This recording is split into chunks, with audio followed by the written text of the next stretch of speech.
Thank you. All right, everyone.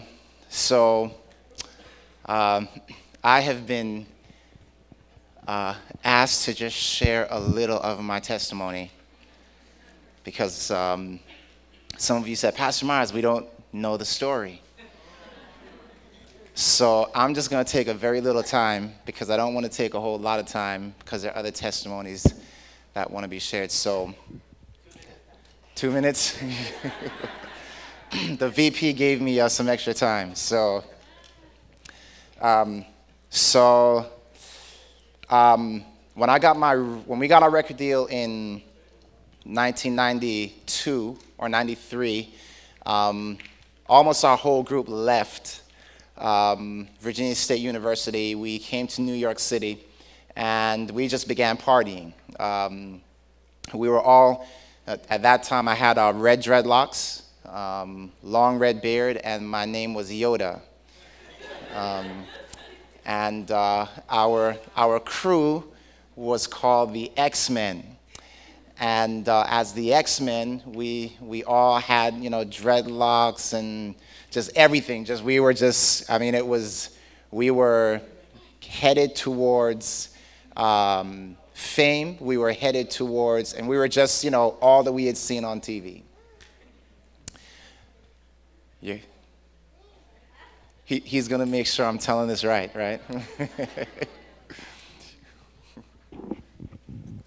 Al does not do this story justice at times. Ivor does not do this story justice at times. Pastor Myers here. No, just kidding.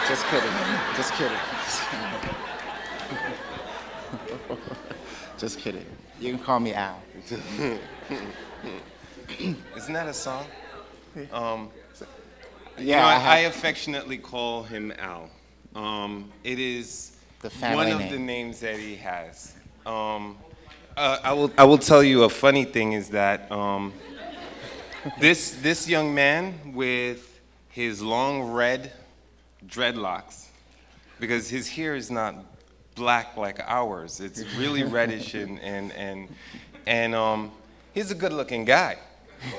And it would be the funniest thing that we would all want to go hang out. We were invited to all kind of parties all over the place. And he's like, nah, I'm good, I'm tired. I'm just going to hang out at the house. I'm going to We're like, man. And he was the one that everybody wanted to meet. I'll never forget. I went out one day somewhere. We went out one day somewhere, and this beautiful girl runs up and is like, oh, where have you been? How you been? Da-da-da. Hugs and kiss. Who is it? Lauryn Hill. Yes. Exactly. Wow. I mean, the people that knew this man and loved this man and would just be enamored by the way that he would present himself and act. But even when everybody else, he was still like the big brother to everybody. And like, wash the dishes. Come on, man. You guys can't wash the dishes. And he really kept a lot of us together in many different ways. But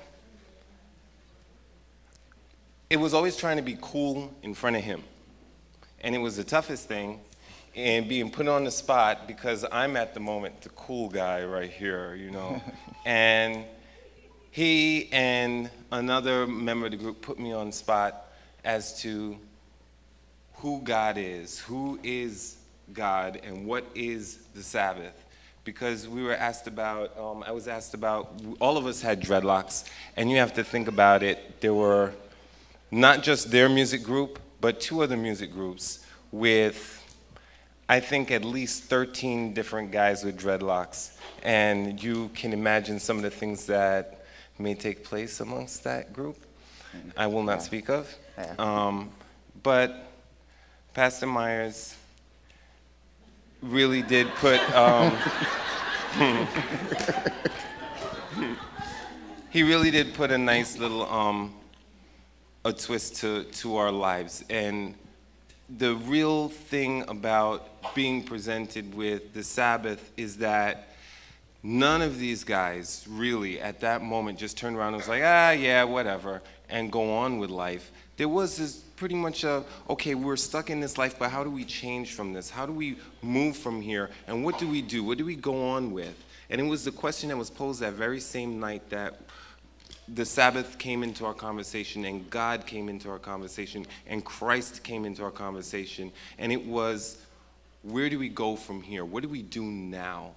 And that is the question that everybody has to ask all the time. And I'm glad that Ivor asked that of himself and stepped up to his own challenge that God put before him to be here and be what he is to all of you and beyond. I love it, and I'm so proud of him in so many ways. My mom loves him. I think my mom has more pictures of him at home than me. Well, so that night that we met Dwight, or was, shortly afterward, and, Dwight is about 2 or 3 years younger than me, so we were all a little bit older than Dwight. He was probably, I think, about 19 when I was around 21 or 22, and I'd done a lot of studying with a lot of different religions, and everything. I considered myself streetwise with religion, so I was always like, that doesn't make sense. I'd studied Nation of Islam, a bunch of different things. I was like, that doesn't add up, that doesn't make sense. And so this particular night, we're all downstairs in our basement, and we're doing things, and we're talking while we're doing those things.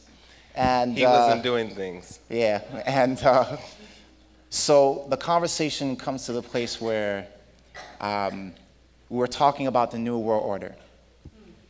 And Dwight, just out of nowhere, he hears this conversation, and we're talking about stuff we have no idea what we're talking about, but we think we're being deep. And we're like, and I can imagine Dwight is just standing there, and he's looking at us, and he's like, and then he asked a question, what day do you guys think the Sabbath is? And I remember we looked at Dwight like, okay, this new kid, we just kind of met you. What kind of we're having a serious, intelligent discussion on the New World Order, and you're going to ask us what day do we think the Sabbath is? We were like, Sunday, everybody knows that. And then we all just kind of looked at each other like, yeah, right.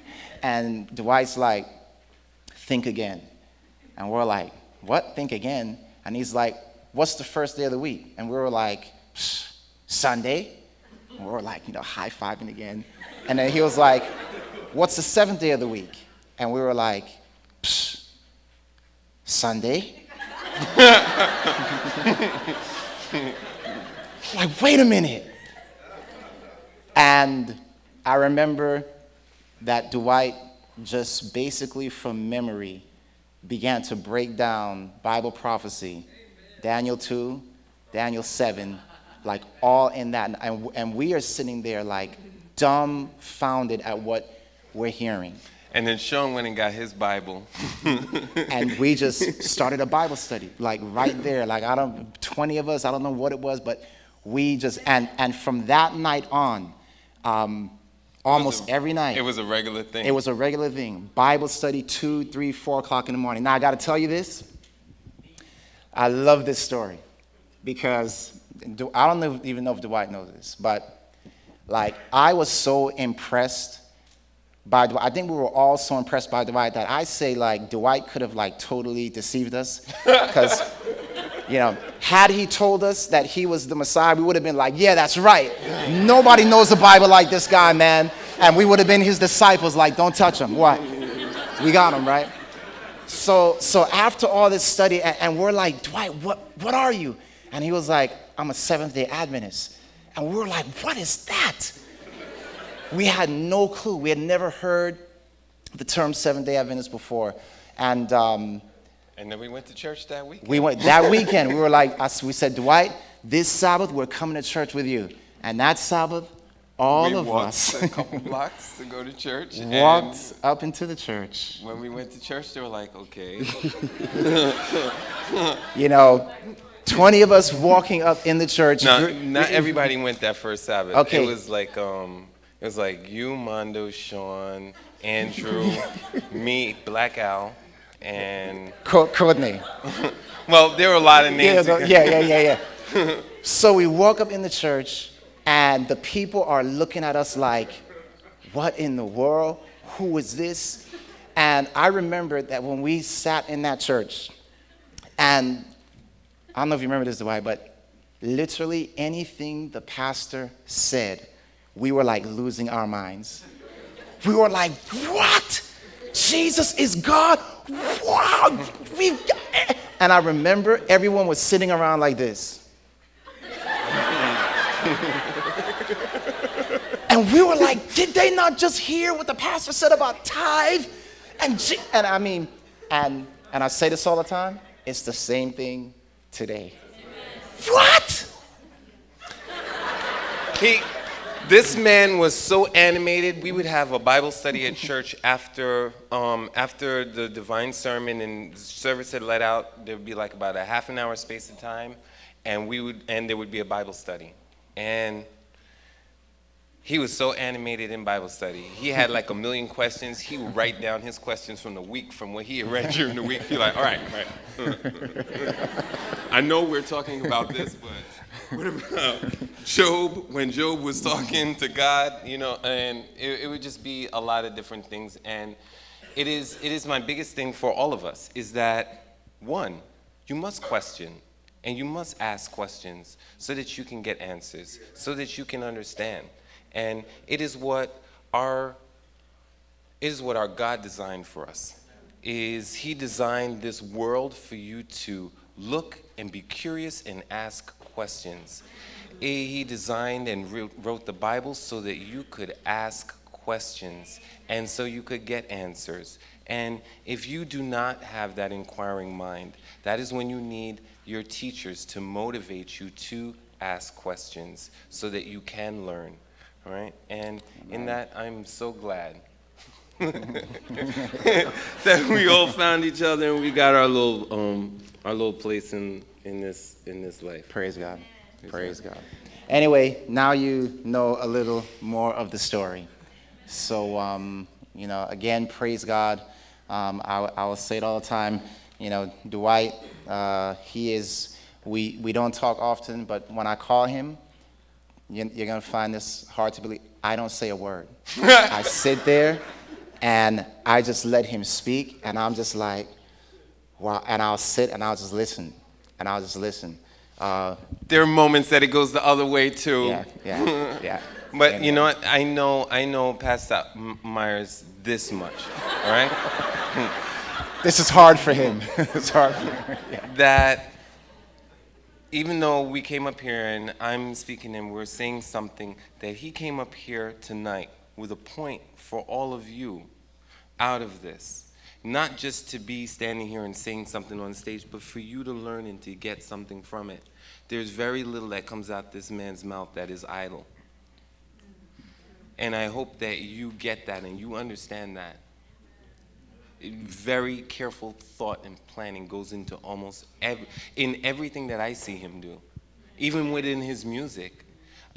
He may not have shared some of his music with you, but I will tell you that one of the very last songs that he actually did couldn't get played on the radio because of how it spoke about God and the devil.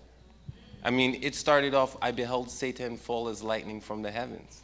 Right? literally. And it just went into speaking about the struggle between us. All right? This man has a great deal of respect for me in not just what he is and what he does and how he stands with his family, but how he stands for God and how he allows himself to be yours. He really struggles and he fights to bring the message to everyone he possibly can, every moment of the life. And that is what is our biggest challenge as Seventh-day Adventists, as Christians, as followers of our God. How do they know that we are Christians? How do they know that we're Seventh-day Adventists? It shouldn't just be your diet. It shouldn't just be the clothes that you wear. It should be everything you do, no matter where you are, no matter what's going on. All right? See, I just be quiet and just listen. Just listen. Thank you. Thank you, guys. Thank you. God bless you.